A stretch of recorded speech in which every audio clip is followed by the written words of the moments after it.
ደረጀ በፖሊስ ቁጥጥር ስር ዋለ። መድኃኒትን ገደላት። ከባድ መርዶ! ማርታ ናታን እጅግ ልባቸው ተሰባበረ። ዳጣ አባዬ እንዴት እንደዚህ ታደርጋለህ? እስኪ ንገረኝ፣ የማየን እህት ለመግደል ምን አነሳሳ? ብላ በጣም ተቆጣችው። ማርታ ድሮውንም እህቴ ነግራኝ ነበረ፣ ግን ደግሞ እህቴን አላመንኳትም ነበር። እንዴት እንደዚህ ታደርጋለህ? ደረጀ በጣም ታሳፍራለህ። አንተ እኮ የሁለት ልጆቼ አባትና የኔ ባለቤት ነህ። እናም እንዴት ብትደፍር ነው የገዛ እህቴን እየገደልካት? ማታ እሷው ራሷ ተናግራ ነበረ። ካልገደልከኝ ምን ነው ቆጨህ እንዴ? ነገ ልሄድ ነው እያለች እገዛ ፊቴ ነው ያወራችው። አይደለም እኔ ልጆቹም ሳይቀሩ ሰምተዋል። እውነት ደሬ በጣም ታሳፍራለህ። ይሄን ያህል ምን ብትበድልህ ነው እንደዚህ ያደረከው? ብላ አለችው። አቶ ደረጀ እንግዲህ በውርደት ካባውን ተከናነበ። አንገቱን እንደ ጃሙዬ ቢደፋ እንኳ ፍጹም ማርታ ግን ልትለቀው አልቻለችም። ለመርማሪ ጭራሽ እሱ አይደለም እህቴን በጣም ብዙ ሰው ነው የገደለው እስከ ማለት ድረስ ፍርዱ እርሜ ልክ እንዲሆንበት ተናገረች። እጅጉን ደሟ ፈላ። ሰላምና ዳጣ ተጣሉ። እዛ ቤት መጥቼ ሁሉንም ነገር ነው የምመነቅረው ብላ ሰላምዬ ዳጣን ተናገረቻት። ትሰሚኛለሽ እናቴ፣ አንቺ በመሆንሽ በጣም ይቆጨኛል። ምነውም አባዬ እንደደበቀኝ በቀረ በጣም ደስ ይለኝ ነበረ። እንዳንቺ አይነት እናት እንድኖረኝ አልፈልግም ብላ ከባድ ንግግር አደረገች። ምን ማለት ነው? እስኪ ንገሪኝ፣ አልገባኝም ብላ ስትል አንቺ እኮ በሰው ልጅ ህይወት የምትደሰችና የምትዝናኒ ነሽ እማዬ።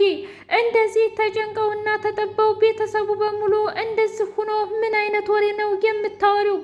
እስኪ ንገሪኝ። አባዬና እማዬ ሊለያዩ ነው እያልኩሽና አባቴ እስር ቤት ገብቷል እያልኩሽ፣ አንቺ ግን አሁንም ስለዛ ቤት ስለመመለስና ስለ ሀብት ንብረት ነው የምታወሪው። በጣም ታሳፍሪያለሽ ብሎ አለቻት። እኔ ምንም የማሳፍረው ነገር የለኝም።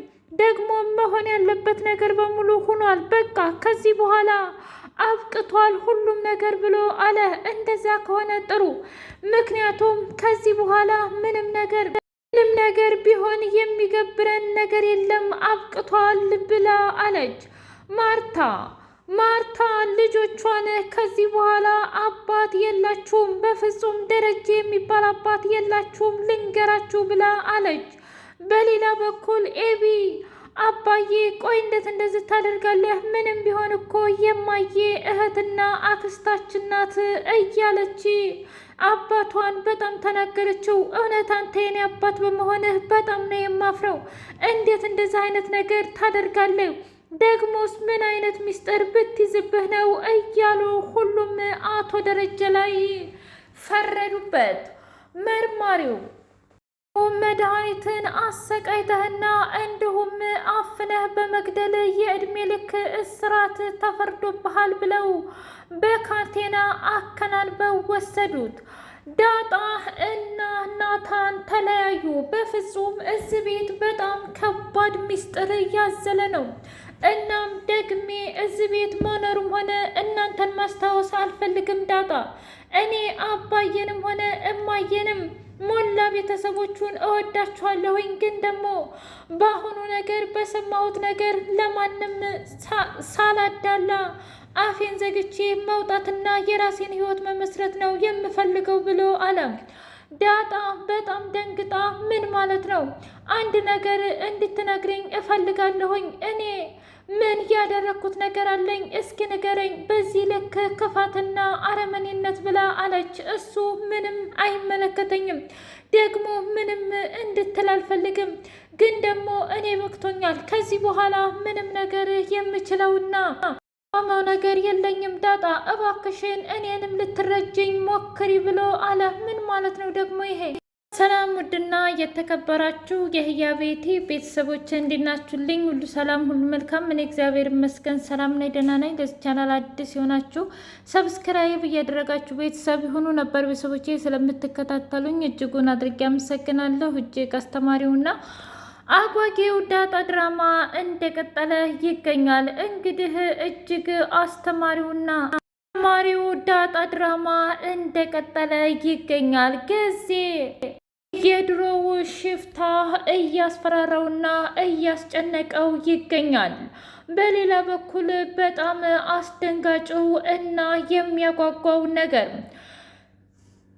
አቶ ደረጀና ማርቲ ከምኝታቸው ሲነሱ ደረጀ ተመስገን አምላኬ፣ ይቺ የተረገመች አረመኔ ሴትዮ ሳትናገር ሄደች። አሁን እንደምንም ብዬ ለማርቲ አለሳልሼ መናገር አለብኝ እያለ ፈጣሪውን ማመስገን ጀመረ።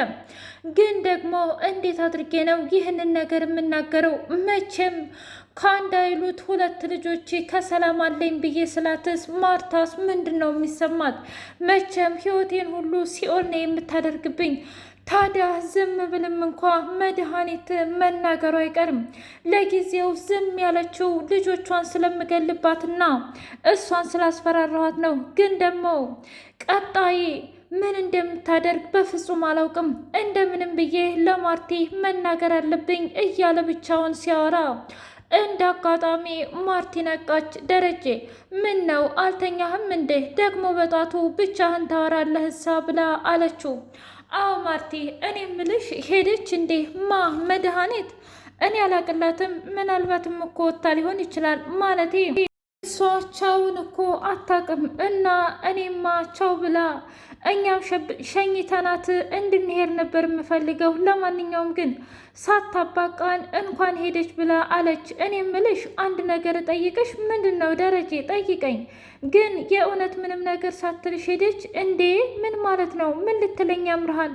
እንደውም እንኳን ሄደች እያልኩ እየተደሰትኩኝ እሷ ምንም ነገር የተናገረችው ነገር የለም ብላ አለች። እንደዛ ከሆነ ጥሩ። ምን ነው ማለቴ ልትለው የሚገባው ነገር ካለ ልታስረዳኝ ትችላለህ እኮ ብላ ስትለው፣ አረ ምንም ችግር የለው። እንደዛ ከሆነ ለማንኛውም እኔ ልሂድና ሻወር ልውሰድ ብላ ማርቲ ተነስታ፣ አየህቴ ቆይ ከሁለት ብሰን እንዴት ነው አይጥና ድመት የሆን ነው እያለች ስትሄድ ወደ ቶይሌት እንደ አጋጣሚ ደማየች። ወይኔ እህቴ ቆይ ምን ጉድ ነው ይሄ እያለች ስትጠጋ ጭራሽ ቤቱ ደም በደም ሆኗል። እናም ያላሰበችው ነገር ገጠማት። ደረጀን ስትጠራ ምንም ነገር አትሆንም እባክሽን እንደዚህ አትጨነቂ ብሎ አላት። ምን እያልክ ነው ደሬ? አንተ ሰውዬ እየቀለድክብኝ መሆን አለበት፣ ምክንያቱም በፍጹም እንደዚህማ ሊሆን አይችልም ብላ አለች። ምን ማለት ነው? እህቴ የሆነ ነገር ሆናለች ብላ ስትል፣ ኧረ አንቺ ሴትዮ አብደሻል እንዴ? እሷ እኮ እህኔ ሆና ሊሆን ይችላል። እንደዛ ከሆነማ አየር መንገድ ሄጄ እንደምንም ማጣራት አለብኝ እያለች እንባ ደም እያለቀሰች አየር መንገድ ሄዳ ስታጣራ ፍጹም መድኃኒት የምትባል ሴትዮ አውሮፕላን ውስጥ እንዳልወጣችና ትኬቱ ግን እንደተቆረጠ አስረዷት። እያበደች መጣች። ናታንና ኤቢ ዳጣ፣ እኔ በጣም ጨንቆኛል። ናታን፣ እናንተ የማታውቁት እኔ ብቻ የማውቀው ነገር አለ። ግን ደግሞ የእውነት ያ ነገር ሆኖ ከሆነ እጅጉን ነው ልብ የሚሰበረው። በጣም ነው የማዝነው ብሎ ሲል፣ ምንድን ነው ናታን ልትነግረን እኮ ትችላለህ ብላ ስትለው፣ አይ ላንቺም ሆነ ለኤቢ ምንም የምናገረው ነገር የለኝም። ግን ደግሞ እውነት ያ ነገር ከሆነ እጅጉን ያሳፍራል። ምን ማድረግ እንዳለብኝ ራሱ አላውቅም። አምላኬ ሆይ እያለ ብቻውን ማብሰልሰሉን ቀጠለ። ቆይ አንተ ግን ምን ሆነህ ነው ዛሬ ብለው ሲሉት፣ አላውቅም ከትናንትና ማታ ጀምሮ ሆደን እያመመኝ ነው። በዛ ላይ ዝም ብሎ እንቅልፍ እያለኝ ነው ብሎ አለ። እንደዛ ከሆነ አይዞ ብቻ እንቅልፍህን ስላልጨረስክህ ይሆናል ብለው ዳጣና ኤቢ ዝም አሉ። እኔ ምልሽ ናታን የደበቀን ነገር ግን ምን ይመስልሻል ብላ ስትል፣ እኔ እንጃ ታስታውሽ ከሆነ ማታ ራሷው ማለት ያክስቴ ልትገለኝ ባለመሳካቱ አዘንክ እንዴ? ነገ ሊሄድልህ ነው ብላ እማዬ ፊት ያው ማውርታ ነበረ።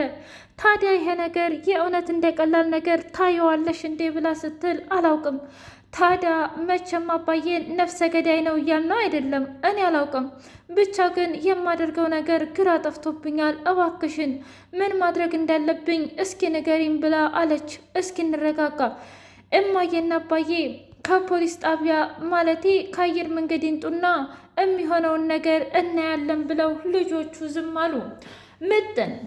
ምጥንዬ መታ ገዛኸኝን ለማስፈራራት ስትሞክር ወገብ ዛላዋን አላት። ቆይ መሆንህ ነው የምትመታኝ ብላ ስትለው አንቺ እኔ ጓደኛሽ ነኝ እንደምትቀልጅኝ? እኔ ለራሴ እዚህ የሆንኩት ነገር አለ።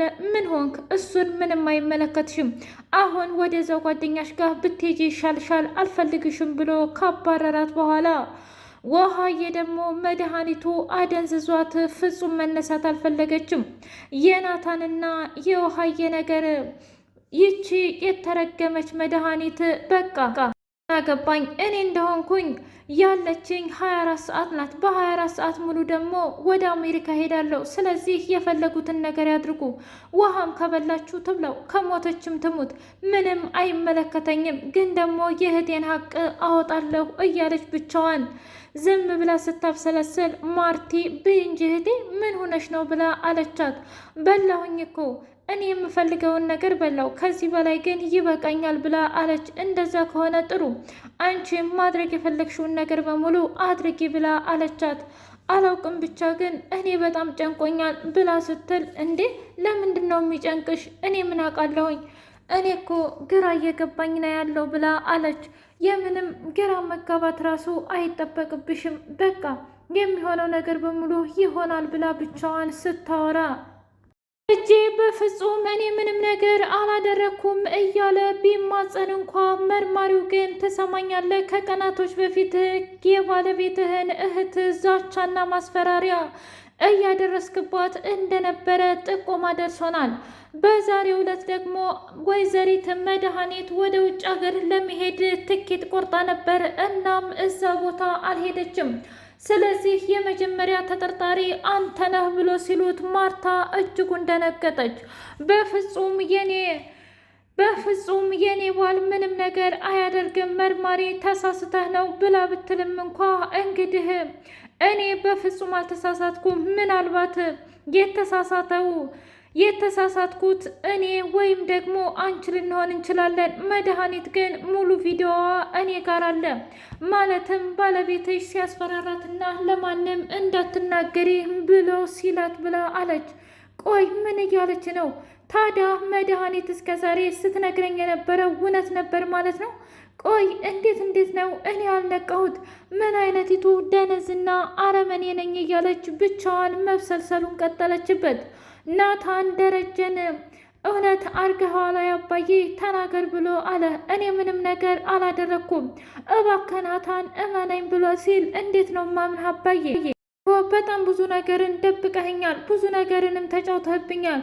ታዲያ እንዴት ነው አሁን ላምነህ የምችለው? ብቻ ግን በጣም ከባድ ነው እያለ ብቻውን ማልቀስ ሆነ።